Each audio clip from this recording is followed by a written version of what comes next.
कृष्ण हरे विठ्ठल केशवा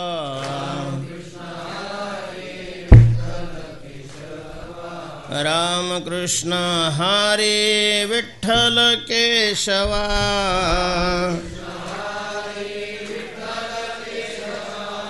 राम कृष्ण हरे विठ्ठल केशवा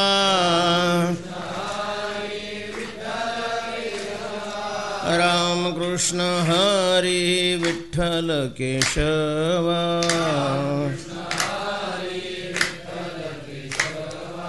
राम कृष्ण हरे विठ्ठल केशवा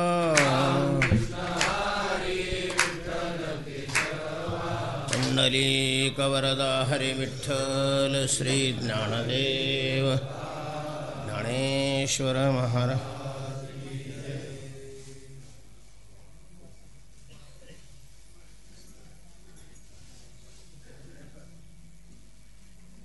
नमो सद्गुरु तुकया ज्ञान दीपा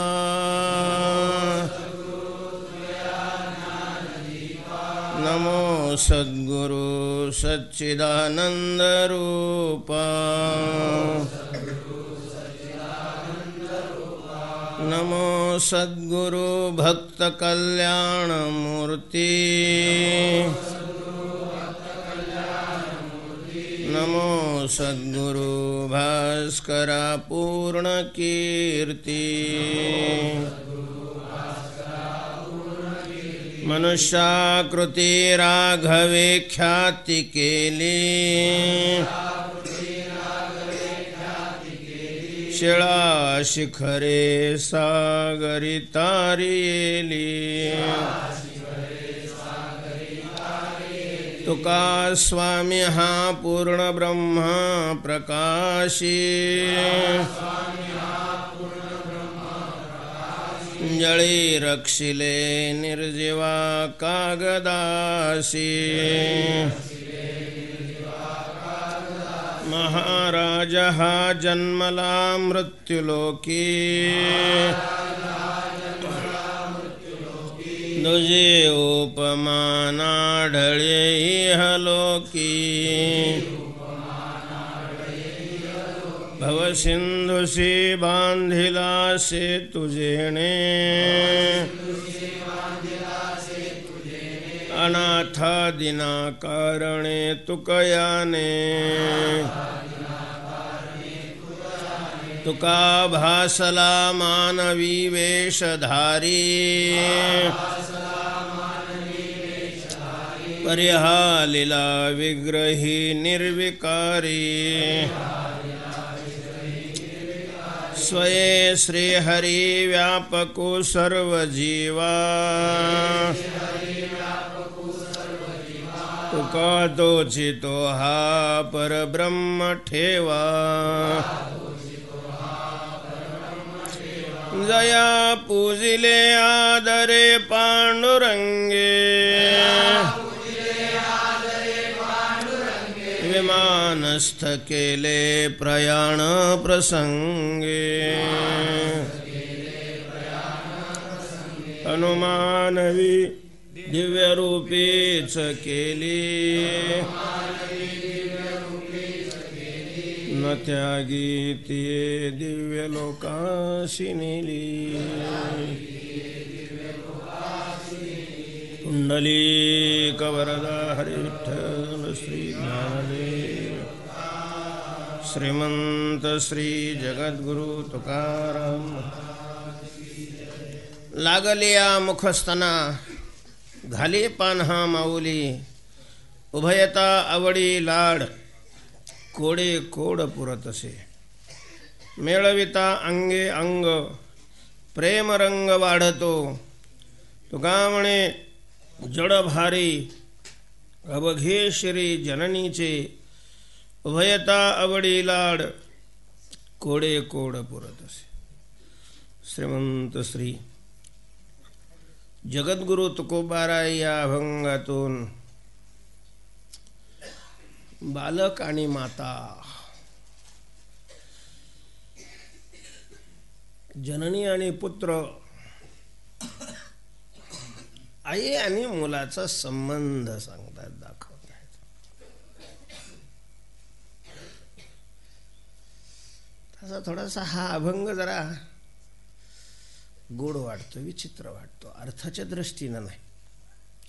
अर्थ तर सरळ आहे, उद्देशाच्या दृष्टीनं.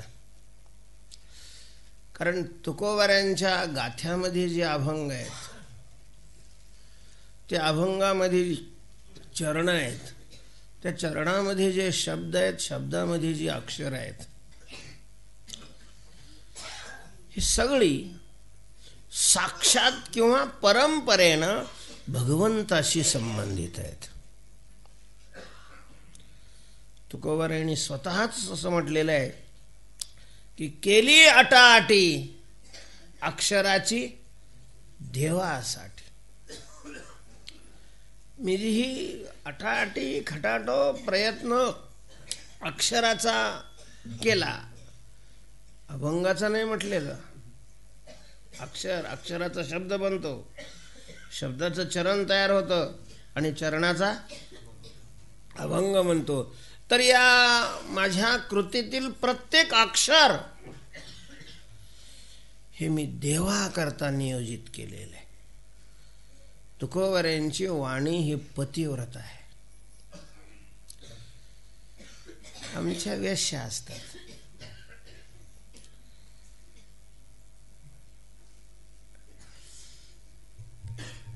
ती भगवंता वाचून दुसऱ्याला पाहतच नाही. तिचा विषय परमात्मा झालेला, बोलण्याची नाही. आता देवाविण काही, देवाशिवाय ती वाणी दुसऱ्याला विषयच करत नाही. आपलं तसं नसतं. समोर जशी व्यक्ती असेल तसं अगवेन गावद्वारी. राजकारणी माणूस असला का राजकारणातलं बोलायचं, व्यापारी असला का व्यापाऱ्यातलं बोलायचं, एखादा गायक आला का त्या गायनासंबंधी बोलायचं. अशी आपली वाणी आहे. तुकोबारांची वाणी तशी नाही आहे. समोर कोणी असो, बोलणार ते देवाविषयीच अशा प्रकारचं बोलणार. देवाशिवाय दुसरं काहीच. संसाराची मज नसायची वार्ता, अनेक म्हणता माझे कोणी. तेव्हा अशा प्रकारची तुकोबारांची ही वाणी, तुकोबारांचा हा बाणा. आणि त्या तुकोबारांच्या वाङ्मयामध्ये केवळ आईचा आणि मुलाचा संबंध दाखवणारा अभंग येणं शक्यच नाही आहे. PhD करण्याकरता लिहिलेला प्रबंध थोडा आहे. आईचा आणि मुलाचा संबंध दाखवून तुकाराम महाराजांना काय करायचं होतं? कोणाला दाखवतात हा संबंध?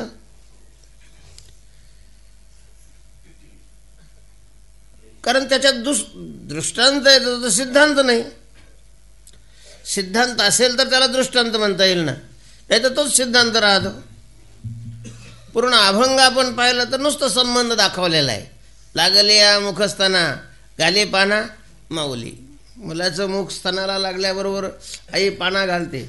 उभयता आवडी लाड, दोघांचं एकामेकावर प्रेम असतं. दोघांच्या इच्छा एकामेकाच्या सानिध्यामुळं पूर्ण होतात. मेळविता अंगे अंग, त्याने एकामेकाचं अंग एकामेकाला मिळवलं, स्पर्श केला तर विशेष प्रकारचा आनंद त्यांना होतो. मुलाच्या जीवनातील जी संकट आहेत ती आई स्वतः आपल्या शिरावर घेते. तो का म्हणे जड भारी अवघे शिरी जननीचे.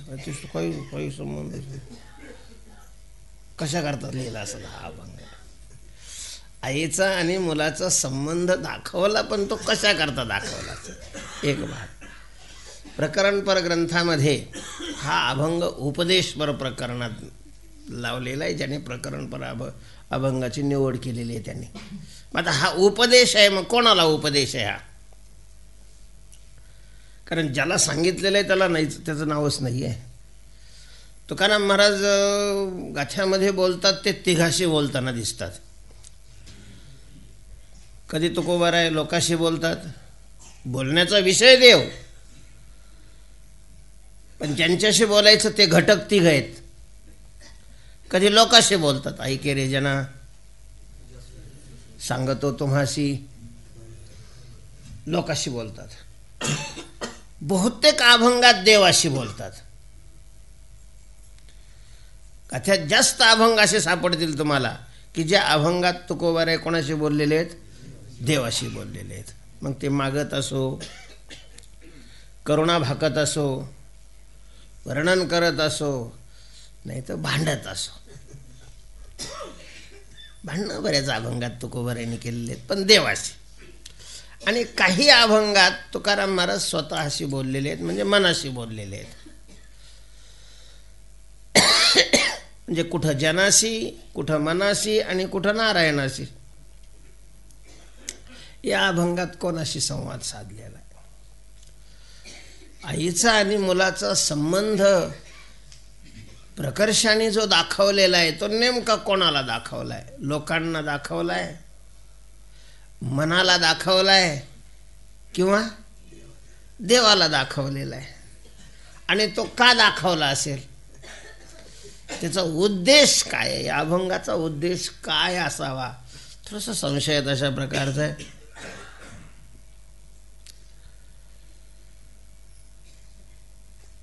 तिन्ही दृष्टीनं त्याचा संबंध आपल्याला लावता येईल.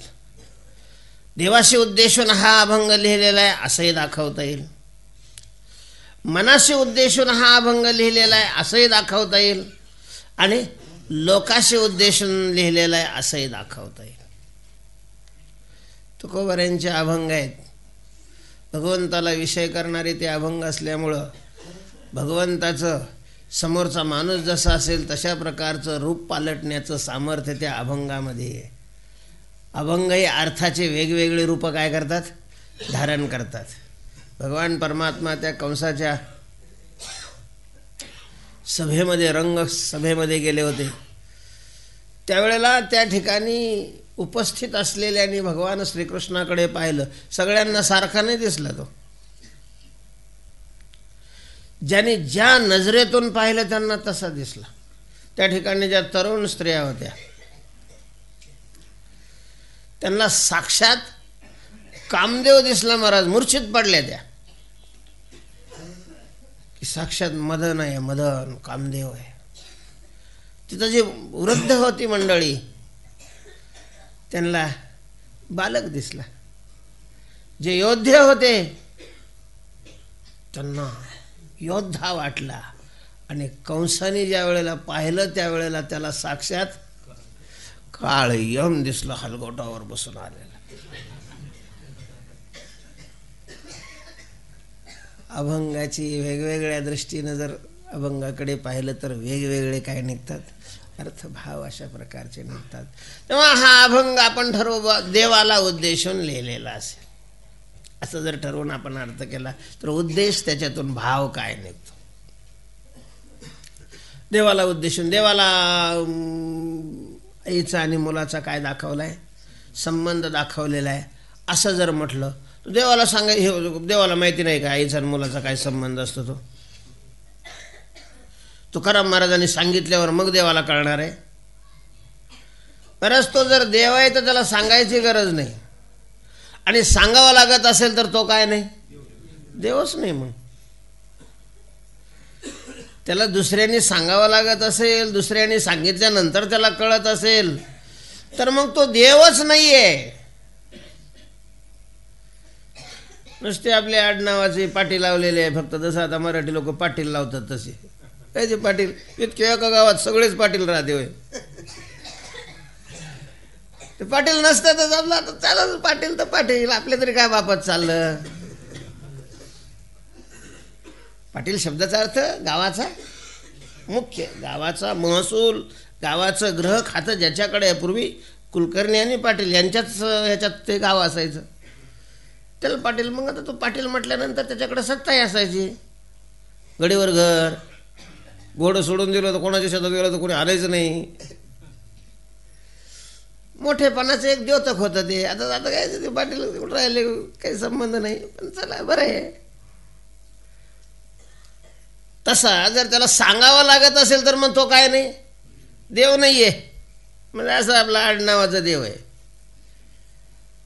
आणि देव असेल तर मग त्याला सांगावं लागतच नाही, कारण देव त्याला म्हटलं जातं की जो सर्वज्ञ आहे, खऱ्या अर्थाने सर्वज्ञ आहे. ऋषीमुनींना सर्वज्ञ म्हटलेलं आहे, त्या सर्वज्ञ शब्दाचा अर्थ वेगळा, आणि परमात्म्याला सर्वज्ञ म्हटलेलं आहे, त्या सर्वज्ञ शब्दाचा अर्थ वेगळा आहे. बहुतेक सर्वज्ञ शब्दाचे तीन अर्थ दिसतात. एखाद्या विद्वानाला म्हटलं जातं अहो ते सर्वज्ञ आहेत, तर सर्वज्ञ म्हणजे पुष्कळ जाणतात, सगळं जाणतात असं नाही, पुष्कळ जाणतात असा त्याचा अर्थ घ्यायचा. सर्वज्ञ शब्दाचा आपल्यापेक्षा जास्त त्यांना कळतं सर्वज्ञ. एखादा साक्षात्कारी महात्मा असेल त्याला सर्वज्ञ म्हटलं जातं, तिथं सर्व शब्दाचा अर्थ परमात्मा. कारण भगवंताची जी अनेक नावं आहे त्याच्यामध्ये सर्व सर्वस्व स्थानोर्भूतादिर्णी द्रव्या सर्व हे नाव आहे, आणि सर्व स्वरूप असणारा जो परमात्मा त्यांना हा जाणतो म्हणून सर्वज्ञ आहे. पण ज्या वेळेला ईश्वराला सर्वज्ञ म्हटलं जातं त्यावेळेला तिथं सर्व शब्दाचा अर्थ आहे सर्व कालातलं, सर्व वस्तूचं आणि सगळ्या प्रकारचं, सतत ज्याला प्रत्यक्ष असतं. भूतकाळातल्या वस्तूचं सुद्धा प्रत्यक्ष, भविष्य काळातल्या वस्तूचं सुद्धा प्रत्यक्ष, आणि वर्तमान काळातल्या सगळ्या देशातल्या वस्तूचं सतत ज्याला काय असतं, प्रत्यक्ष असतं, प्रत्यक्ष. त्याला सर्वज्ञ म्हणतात. त्याला ओळखायची, जाणायची, वाचायची, पेपर घ्यावाच लागत नाही, लावाच लागत नाही, त्याला रेट ताणच नाही डोक्याला. कुठं काय घडलं कुठं काय घडलं त्याला अगोदर, घडायच्या अगोदरच माहीत असतं, तर घडल्यावर काय माहीत राहिलं.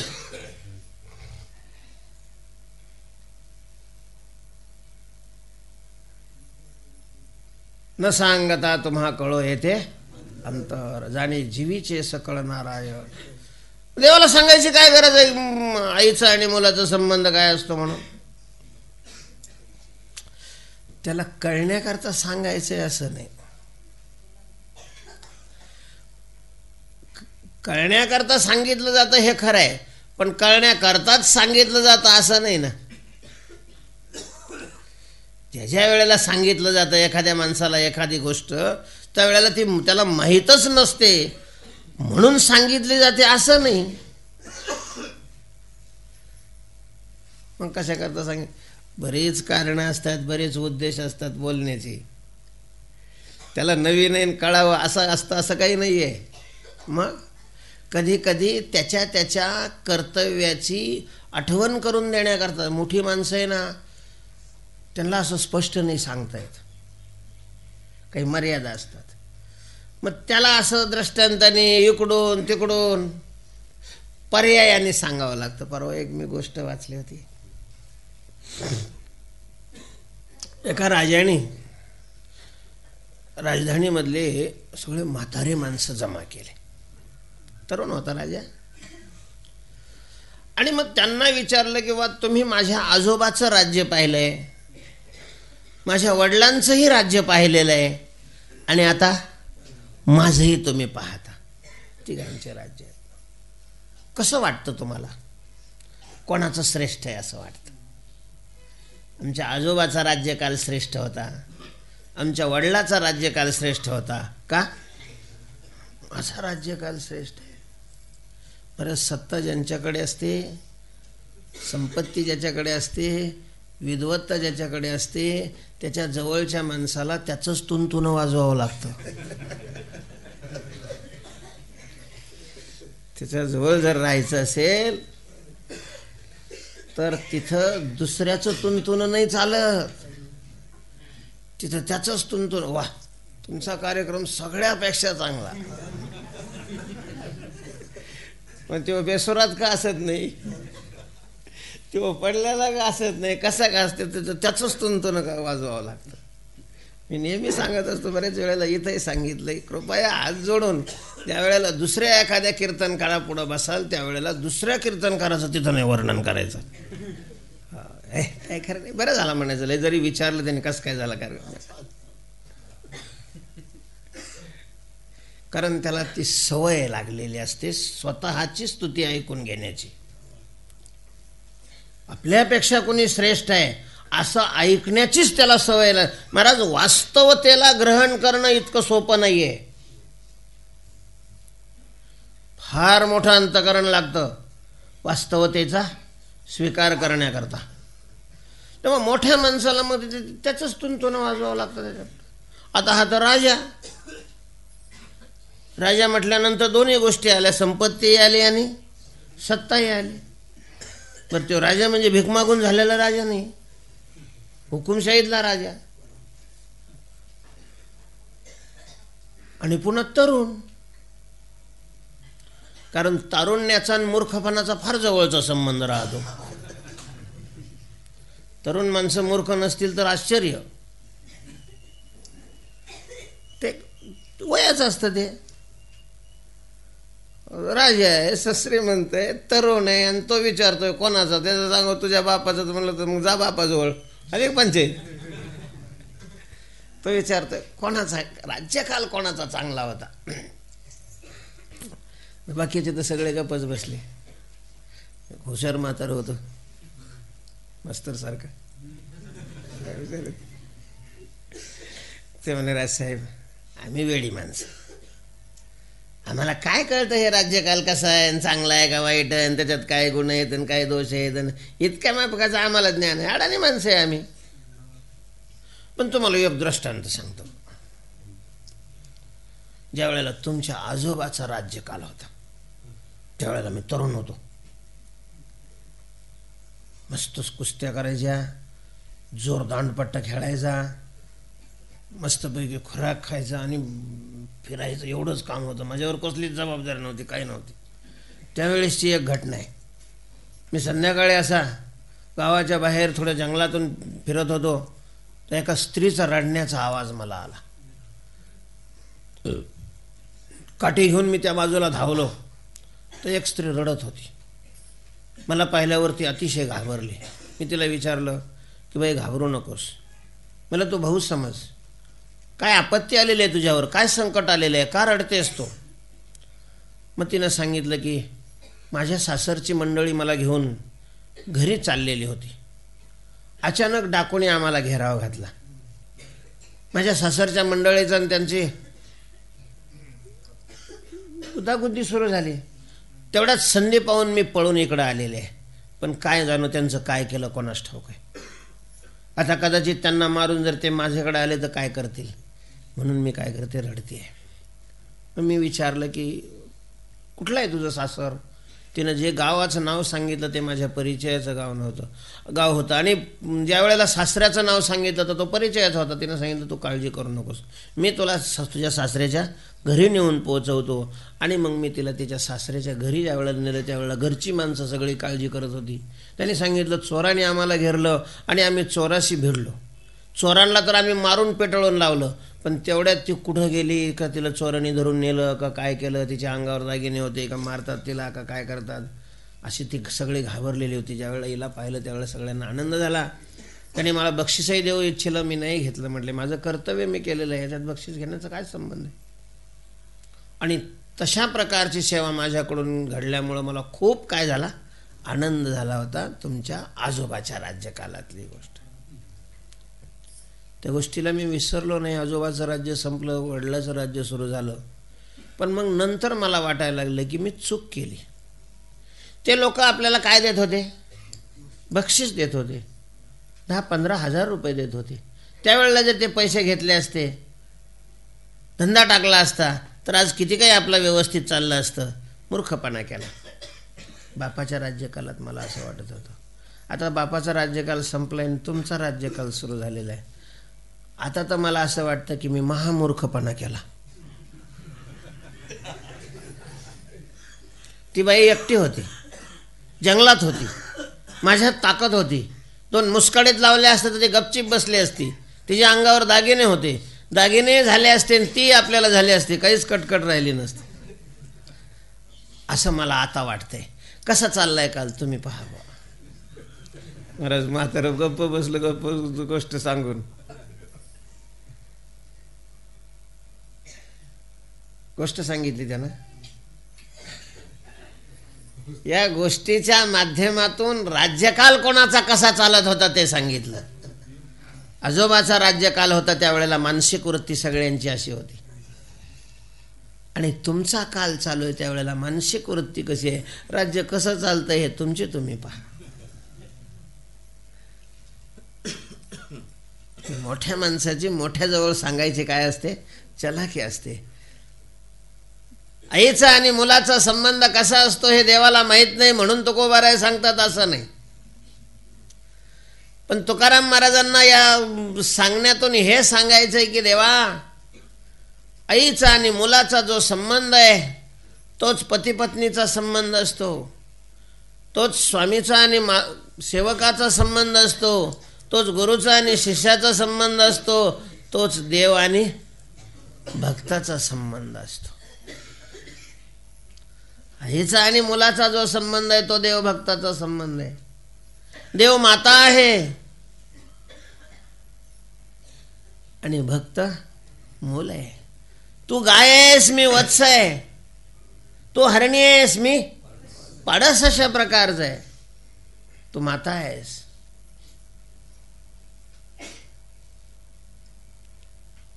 धाव घाली आई. अनेक ठिकाणी तुकोबारायांनी पांडुरंगाला माता म्हटलेलं आहे. दिनवो वत्सले विठ्ठले कृपाळे होसी माये.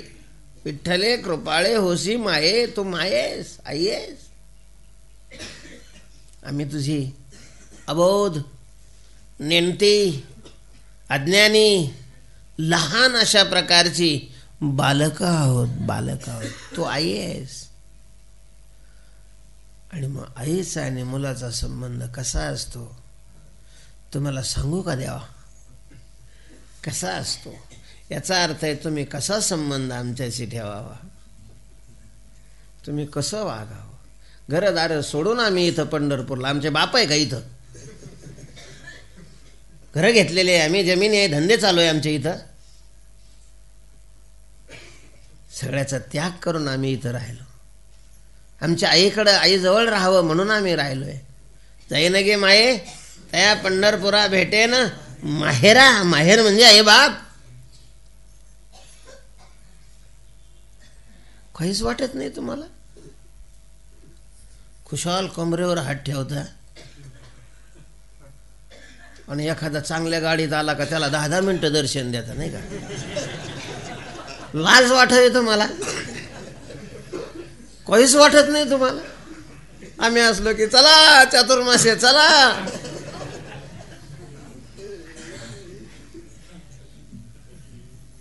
बुद्धी देणारे तुम्ही आहे ना, तुमचे चाळे हे. तुम्हाला आता गरीब नाही आवडायला लागले, तुम्हालाही मोठे लागायला लागले का? आई जर अशी म्हणायला लागली, एखादा श्रीमंत आला म्हणून जर तिनं मुलाला बाजूला ठेवलं, तिला माता म्हणता येईल का? देवा, आईचा आणि मुलाचा काय संबंध असतो? अहो, मुलाने नुसतं तोंड स्तनाला लावल्याबरोबर मातेचा पाना आपोआप अशा प्रकारचा फुटत असतो. लागली या मुखस्तना खाली पाना माऊली. बरंच ते वासराचं जर आपण पाहिलं ना तर कधी कधी वासरं असे गपकूच्या गपकू असतात आणि ती गाय अशी रोड राहते, खायला कमी मिळतं. हे जणून बरेच दिवस झालेले असतात, हे मोठं झालेलं आहे, तिच्यातलं दूध कमी झालेलं असतं, दूध नाही राहत. हे वासरू काशीत गेलं नाही दूध, त्याला जर मिळालं तर ते अशी डुजणी मारतं का मागचे पाय असे उचलतात गाईचे. आता वास्तविक याला दूध प्यायचं म्हणून छट तिला उचलून खाली टाकायची त्याची तयारी आहे. तिनं 2 टोले देऊन झालं होय बाजूला म्हणायला पाहिजे. लहान आहे काय आता ठोंब्या तो काही वैरण खाता येत नाही, आता काय दूध पितो? मला त्रास देऊ लागलेला आहे. पण असं नाही आहे देवा. तिला ते ढुसणी मारतं पण तरीही ती काय सोडते? पानं सोडते. तेने अधिकाची प्रेम दुनवटे. हां हां तानयाचे लागतासाठी याच्या अगोदर काही आहे का? तेने अधिकाची पाना फुटे तैसे प्रेम दुनवटे पर्यंत याचेनी. हां रोषे प्रेम दुनवटे पर्यंत याचेनी. तेव्हा मुखस्तनाला लागल्याबरोबर जर माता असेल तर ती पाना घालते आणि वासराला दूध पाजते. आम्हीही तुझ्या कृपेच्या दुधाची अभिलाषा करून तुझे तान्हे बनून या ठिकाणी थांबले. प्रार्थनेचं मुख तुझ्या कृपेच्या स्तनाला आम्ही लावू पाहतो. फानच नाही सुटत. देवा पाहना यांच्याकडं. लागली या मुखस्तना घाली पाना माऊली. उभयता आवडी लाड. आईला मूल आवडतं आणि मुलाला सुद्धा आई आवडत असते. महाराज किती लहानपणी आई. नंतरची गोष्ट वेगळी, नंतरचं नाही सांगत मी.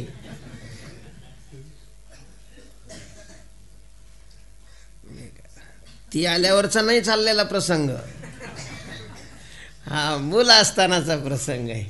एकदम ते लहान असतं. महाराज काही लहान मुलं आहे ना, जर त्यांनी डोळे उघडले ना आई त्यांना समोर दिसली नाही, तार सप्तक. मध्यम नाही कालचं नाही, लगेच तार सप्तक सुरूच. कुणी घेऊ द्या त्याने, काही देऊ द्या त्याला. त्याची बहीण असो, त्याची मम्मी चुलती असो, त्याची आजी असो, त्याचा बाप जरी आला तरी ते नाही ऐकत. काय पाहिजे तुला? आई. ती बाहेर गेली, मग मला दुसरं काहीच लागत नाही. मला काय लागते? आई आई आई. जेव्हा आईला पाहिल तेव्हाच महाराज शांत. काहीच घेत नाही. मातेविन बाळा. हा, मातेविन बाळ क्षणभरी न आहे, न देखता होय कसावीस. आई नुसती नजरे आड गेली. कबूम बोललो. कधी कधी मग आई म्हणते खेळ, आता तो खेळ, हे घे ते घे. मग आई जवळ असताना ते खेळतो. तेवढ्यात आता काही सामान वगैरे ठेवायला ती नुसती घरात गेली, त्यानं पाहिलं आई नाही. झालं सुरुवात. लगेच तिला धावून यावं. अरे आहे ना, मी मेले नाही ना अजून, आहे ना. उभयता आवडी लाड. आईचंही मुलावर एवढं काय असतं, प्रेम असतं. महाराज मुलाचं प्रेम आईवर असतं आणि आईचं काही कमी असतं मुलावर प्रेम. कधी कधी ते झोपलं ना, हिला जर वेळ असली तर झोपेतून त्याला उठवते. बा केव्हाचं झोपलंय म्हणजे, सकाळपासून झोपलेलं आहे. भूक लागली असेल त्याला, सकाळी पाजलं नाही मी घाईमध्ये. आईलाही मुलं आवडतं, खूप अशा प्रकारचं आवडतं. जीवापेक्षा जास्त. अशी काही उदाहरणं आहेत. म्हणजे एका ठिकाणी जंगलाच्या जवळ एकाचा कोठा होता आणि त्या कोठ्यामध्ये गाय बांधलेली होती, बाजूला वासरू होतं. घडलेला दृष्टांत आहे, घडलेली कथा आहे, गोष्ट आहे. आता जंगल बाजूलाच असल्यामुळं फिरत फिरत त्या जंगलाचा राजा आला. वाघ. वाघ आला. वाघ पाहिला की तो शेतकरी घाबरून पळाला. तो वाघ पाहिल्यावर काय करेल? तो हातात काही शस्त्र नाही, काय नाही, काय नाही, एकटाच तो. त्याच्यामुळं तो पळाला. आता काय देव दुर्बल घात का? कोणी जे जोर काढित ते कोणावर काढित राहतं? जे दुर्बल आहे त्याच्यावर. त्याच्यापेक्षा खपके असला का मग गपचीप बसतो. मग कोणीही असो, तो जे दुर्बलावर त्याच्यावर जोर काढतात. मग त्यानं ते पाहिलं वासरू. वासरू पाहिल्याबरोबर त्यानं नेमच धरला वासरू. त्यानं गाईनं पाहिलं वर की वाघ वासराकडं चाल येऊन करून येऊ लागलेलं आहे. बरंच तिनं दाव तोडलं आणि वासराच्या समोर उभी राहिली. आता वाघ आहे तो, जो हत्तीला वगैरे याला मोठ्या मोठ्या याला प्रांत, गाईला काय घाबरणार आहे तो? मग त्यानं गाईवर झेप मारली. बरं, त्या वासरा करता त्या गाईने वाघाबरोबर झुंज दिली. मारलं वाघाला तिनं. ती मेली नंतर, पण वाघाला मारून वासरापर्यंत वाघाला पोहोचूच नाही दिलं.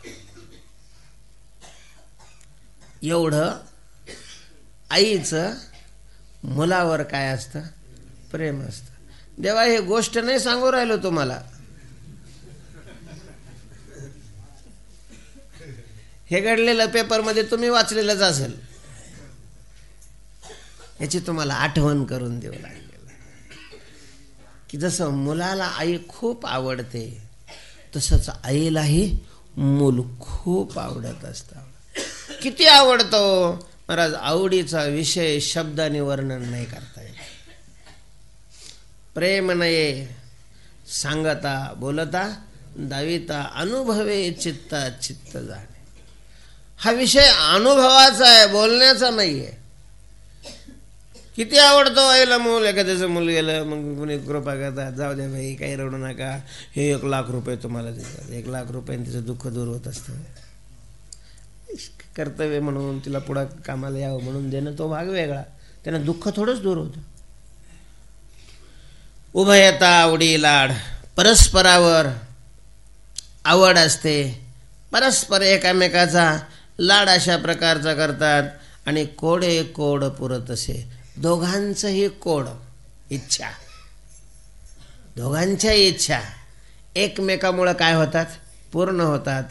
आईची इच्छा मुलामुळं पूर्ण, नाही तर मग ती आई तरी तिला कोण म्हटलं असतो. त्या महिलेला, त्या स्त्रीला आईपणा कोणी दिला, मुलांनी दिला. तिला आई त्याने बनवलंय, आई बनण्याची तिची इच्छा त्याने पूर्ण केलेली आहे. आणि पुत्र बनण्याची याची इच्छा आईने पूर्ण केलेली आहे. उभयता आवडी शोभविले एर एरा, सोने एके ठाई हिरा. शोभविले एर एरा. महाराज मुलाला सुद्धा शोभा कोणामुळे असते, आईमुळेच असते ना. कुठेतरी म्हटलेलं आहे की त्रिभुवनाचा मालक जरी असला तरी आई वाचून तो काय आहे, भिकारी आहे, भिकारी.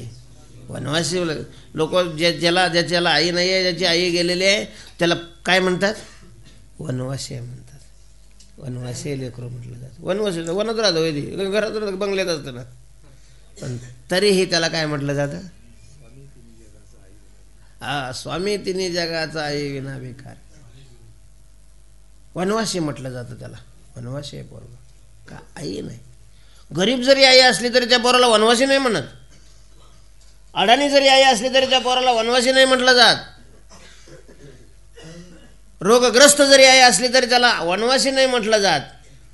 पण श्रीमंताच्या घरचं जरी असलं आई नसेल तर काय ठरलं जातं, वनवासी ठरलं जातं. महाराज आई नसलेल्या मुलाला वडीलही काही करत बोलत नाही, कारण त्याला वाटतं की आई गेलेली आहे, त्याचं काय आहे, त्याला दुःख आहे. तेव्हा मुलाला आई वाचून शोभा नाही, आणि मग आईला तरी मुला वाचून काय शोभा असते. म्हणून तर कितीही त्रास होत असला तरी कशाची अपेक्षा करतात, मुलाची अपेक्षा केली जाते. त्रास होत नाही, पहिल्यापासून त्रास होतो. मुलाचं काय होतं, वाटत नाही का होत नाही, वाटत नाही. वाटते महाराज, झोपू नाही देत तिला. पण ती काही नुसती आईच असते असं नाही ना, ती बायको बी असते, ती सुनही असते, ती भाऊजही असते. ती कोणाकडे कामाला गेली तर मोलकरी नाही असते. तिला सगळ्या भूमिका पार करायला तर यालाच घेऊन थोडंच बसावं लागतं. पण याला एकटीच आई राहते, दिवसभर पसरलेलं राहते. रात्री काम करून ती आली का मग याचं हे सुरू होऊन जातं. अशी झोपली का सोडलाच नळ, काय झोपली. किती काही त्रास होतो मुलाचा, वाटत नाही. आईचं प्रेम असल्यामुळं प्रेमामध्ये त्रास वाटत नाही, होत नाही असं थोडाच. आईला शोभा मुलामुळं असते, मुलाला शोभा आईमुळं अशा प्रकारची असते. दोघांचीही इच्छा एकामेकामुळं काय होते, पूर्ण होते. देवा ऐकताय ना, उभयता कोड कोडे कोड पुरत असे. देवा तसंच आहे. थोडा विचार करा, थोडा विचार करा. जर भक्त नसते, कोणी विचारला असतो,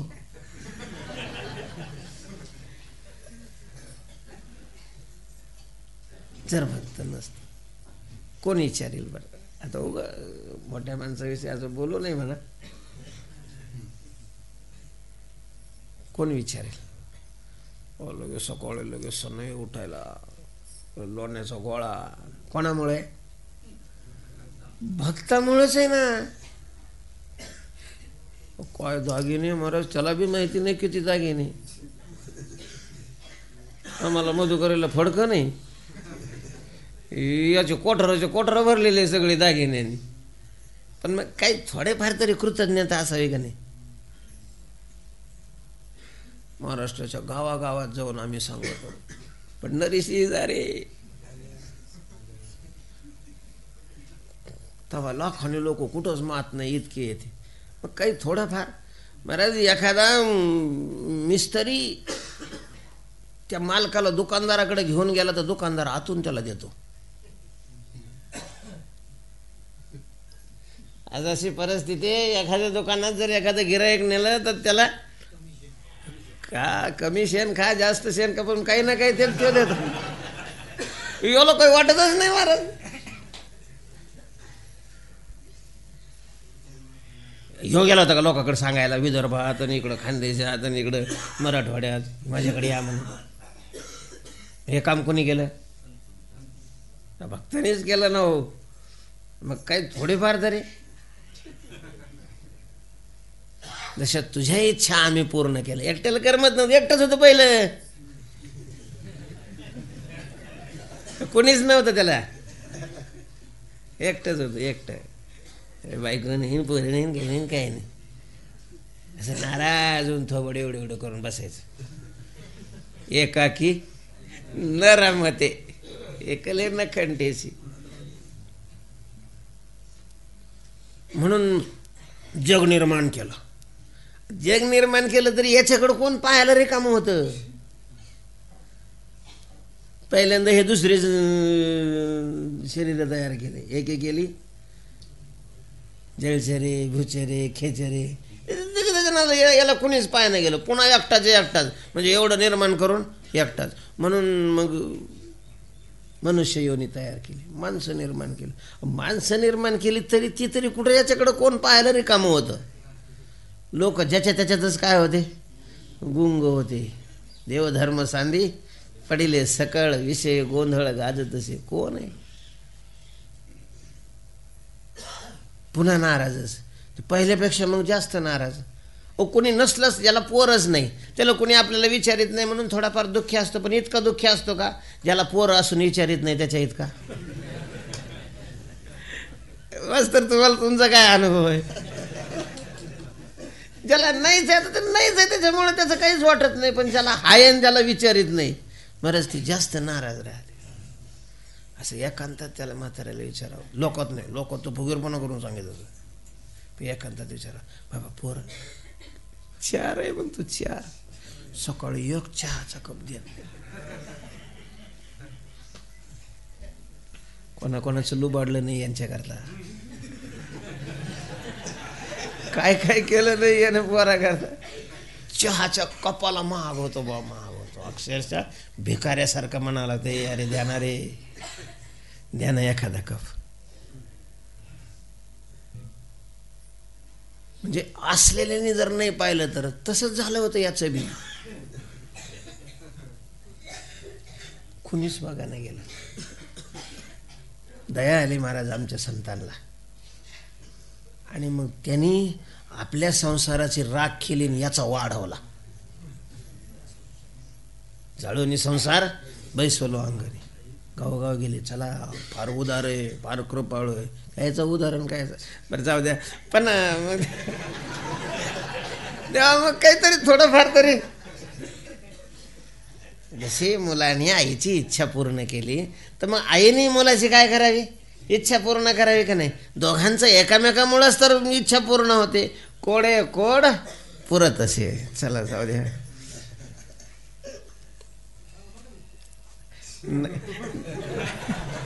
नंगे को खुदा भी डरे है,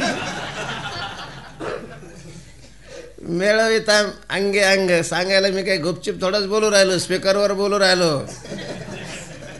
तुम्ही त्याचे तुंतुने असले तर सांगा, तेव्हा असं म्हणत होता म्हणून. ह्यांना काही दिन मिळत असेल ना तिथं, त्यांना काय दुसऱ्याची घे नाही. बाकी त्याचे नंबर लागत नाही मधुकरीला. तुम्हाला दररोज पंक्ती आहे, तुम्ही सांगा ना. मिळविता अंगे अंग.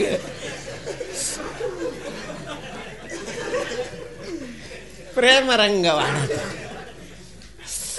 आईचा आणि मुलाचा संबंध असतो की आई ज्या वेळेला मुलाला अशी उचलून घेते, महाराज कडेवर घेते, अशी त्याच्या आपल्या छातीला त्याला लावते, त्याचा मुका घेते, त्यावेळेला किती आनंद होतो तिला. अंगे अंग मिळविता, किती आनंद होतो. तिलाच आनंद होतो असं नाही, मुलालाही काय होतो, आनंद होतो. स्पर्श ज्या वेळेला दोघांचा एकामेकाशी होतो त्यावेळेला मुलालाही त्या स्पर्शाचा कितीतरी आनंद मिळतो, आईलाही मिळतो. तू असे कशी आई आहेस तू, तुला असं नाही वाटत का पोराला असं उचलून घ्यावं, कडकडून त्याला मिठी मारावी, तुला आनंद मिळेल, आम्हाला आनंद मिळेल. आता ज्ञानोबारायला मिठी देऊन किती दिवस झाले, आता तेव्हापासून तशीच का, दे ना आणखीन आमच्यातल्या कोणाला एखाद्याला तरी. सतू महाराजाला का होत नाही, नाही आम्हाला राहिलं बा. मिळविता अंगे अंग प्रेम रंग वाढतो, प्रेमाचा रंग आणखीन अशा प्रकारचा गर्द होतो. भगवंताच्या प्रेमाचे 3 प्रकार आहेत. प्रेम करणं म्हणजे भक्ती, आणि जे प्रेम केलं जातं त्या प्रेमात 3 प्रकार पडतात: पूर्वराग, मिलन आणि विरह. तर पूर्वरागा अवस्थेमध्ये जे प्रेम असतं त्या प्रेमापेक्षा मिलन झाल्यानंतरचं प्रेम हे आगळं आणि वेगळं असतं. त्याचा कलर मिलन झाल्यानंतर आणखीन काय होतो, गडद होतो, वाढतो. मिळविता अंगे अंग प्रेम रंग वाढत असे. आणि हां,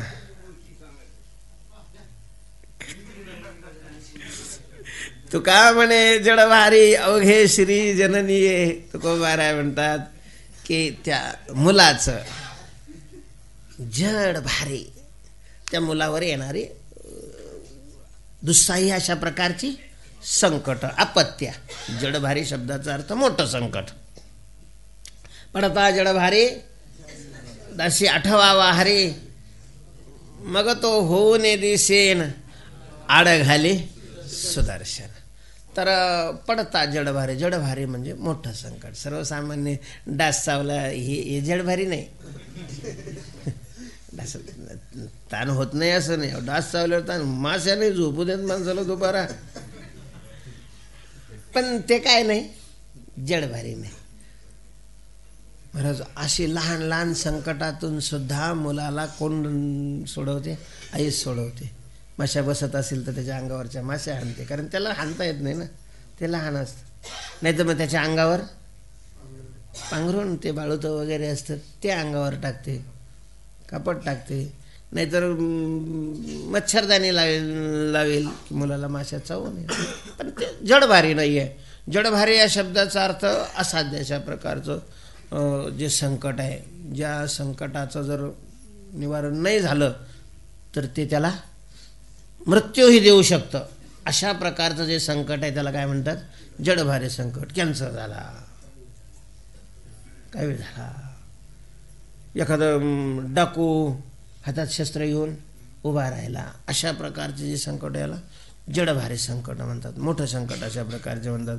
अशी मुलावरची लहान असो मोठा असो कसल्याही प्रकारची संकट आहे, ही सगळी आई आपल्या शिरावर घेत असते. त्याचं संकट त्याचं नाही, ते कोणाचं वाटतं, तिचं आईचं वाटत असतं. देवा असा मुलाचा आणि मातेचा संबंध आहे. आम्ही तुझी लेकरं आहोत, आमची तू माता बन, आणि अशा प्रकारचा आईसारखा आमच्यावर काय कर, प्रेम कर, असाही भाव या अभंगातून काढता येतो. किंवा लोकांना उद्देशून हा अभंग लिहिलेला आहे असं जर आपण भूमिका मांडली तर त्याचा अर्थ असा होईल, तुकोबाराय सांगतात, अरे तुम्ही भगवंताचे भक्त तर बना. आपण त्याचे भक्त बनलो की तो आपली माता होतो. भक्ताचा आणि देवाचा संबंध हा मुलाचा आणि आईच्या संबंधासारखा नाजूक अशा प्रकारचा संबंध असतो. जशी आई मुलावर नितांत प्रेम करते तसा परमात्मा सुद्धा आपल्या भक्तावर नितांत प्रेम करतोय. कशी आई मुलावर प्रेम करते त्या अभंगात सांगितलेलं आहे. असाच परमात्मा सुद्धा भक्तांनी नुसती महाराज हाक मारली का तो आपल्या कृपेचा पाना सोडतो. कृपेचा पाना सोडतो. काय केलं हो गजेंद्राने? काहीच नाही केलं. नुसती काय मारली? हाकच मारली. नुसती हाक मारली. नाव घेऊनही मारली नाही, कारण त्याला नावही माहिती नव्हतं. कोण होईल तो? ब्रह्मांड चालक. या ब्रह्मांडाचा चालक जो कोणी असेल त्यांनी माझ्या हाकेला प्रतिसाद द्यावा आणि मला या संकटातून सोडवावं म्हणून नुसती हाक मारली. त्याच सरोवरातलं एक फूल तोडून फेकलं. म्हणजेच स्तनाला काय लावलं? मुख लावलं. भगवंताच्या स्तनाला मुख लावणं म्हणजे त्याची करुणा भागणे. कागा केविलवाना केलो दिनाचा दीन, काय तुझी हीन शक्ती झाली से दिसे. सकाळच्या भजनातले जे अभंग आहे ना, हे सगळे असे करुणापर अभंग आहेत. करुणापर, भगवंताच्या स्तनाला मुख लावून डुसण्या देणारे हे सगळे अभंग आहेत. महाराज, आई जशी आई स्तनाला मुलाचं मुख लागल्याबरोबर पान्हा सोडते, तसा हा पांडुरंग परमात्मा सुद्धा त्याची जर करुणा भाकली, त्याची जर प्रार्थना केली, दीन होऊन त्याच्यापुढं जर नतमस्तक झालं, तर तोही आपल्या कृपेचा पाना सोडतो. लागली या मुखस्तना घाली पाना माऊली. अनेकाकरता त्यांनी आपला पाना सोडलेला आहे आणि आपल्याकरता तो सुद्धा पाना सोडतोय. वाट पाहतोय तो. वाट पाहे उभा भेटीची आवडी, कृपाळू तातडी होता वेळ. का? तर त्यालाही आपली इच्छा आहे, कारण त्याची इच्छा आपल्यामुळं पूर्ण होते. आपली इच्छा तर त्याच्यापुढं पूर्ण होणार आहेच आहे. आपली इच्छा कशाची असते? सुखाची असते. आपली इच्छा कशाची असते? दुःखरहितत्वाची असते. आपली इच्छा कशाची असते? चिंता नष्ट होण्याची असते. आपली इच्छा कशाची असते? भीती नष्ट होण्याची असते. आपली इच्छा कशाची असते? स्वातंत्र्याची असते. पारतंत्र्यातून मुक्त होण्याची असते. या सगळ्या इच्छा तो काय करतो? पूर्ण करतो. तेषामहं समुद्धर्ता मृत्यू संसार सागरात भवामि न चिरात पार्थ मय्या वेशित चेतसाम. पण त्याचीही इच्छा आपण जर त्याची भक्ती केली तर काय होते? पूर्ण होते. कारण त्याची इच्छा आहे महाराज. त्यानं हे जे जग निर्माण केलं ना, तर हे नुसतेच शोध लावायचे आणि विज्ञान मोबाईल आणायचे आणि बोंबलत बसायचे, याच्याकरता थोडंच केलं. त्याला करमत नव्हतं म्हणून केलं की आपल्याशी कोणी खेळावं, आपल्याशी कोणी बोलावं. नाही स्तुती केली तर कमीत कमी चिमटे तरी घ्यावे, आनंद वाटतो त्याला. हसत असे शिव्या देता त्या गवळणी. हसत असे शिव्या देता त्या दाभोळकरावर सुद्धा खुश असेल परमात्मा. पाहतो मी, कारण काय का होत नाही, पण तो त्याचं नाव घेऊन म्हणतो ना देव नाही. याचं असं आहे, फक्त त्याचं नाव घेतलं पाहिजे. कसं घ्या? परी फोडावया लागी लोह मिळो का परिसाचे अंगी, का जे मिळते प्रसंगी सोन्याचे लाडे कोडे कोड पुरत असे मिळविता अंगे अंग. अशा प्रकारे लोकांना उद्देशून लावतात. किंवा मनाला सांगतात तुकाराम महाराज, बावळ्या काय संसाराकडे बोंबलत चाललेला आहेस, भगवंताकडे जा. भगवंताकडे जर तो गेलास, म्हणा एक करी म्हणे मी जाईन पंढरी उभा विटेवरी, त्याचं लेकरू बन. तो लेकरू बनला की आईसारखं तो काय करील? प्रेम करील. असा तिघांनाही उद्देशून हा अभंग लावता येतो. तुकोबाराने तसं प्रत्यक्ष कोणाकडेच संकेत केलेला नाही, नुसतं आईचा आणि मुलाचा संबंध दाखवलेला आहे. तुम्हाला ज्याच्यात बसवायचा त्याच्यात बस. लागले या मुखस्तना घाली पाना माऊली, उभयता आवडी लाड कोडे कोड पुरत असे मिळविता अंगे अंग प्रेम रंग वाढतो. तुका म्हणे जडभारी अवघे श्री पुंडलिक वरदा हरी विठ्ठल श्री ज्ञानदेव ज्ञानेश्वर महाराज की जय.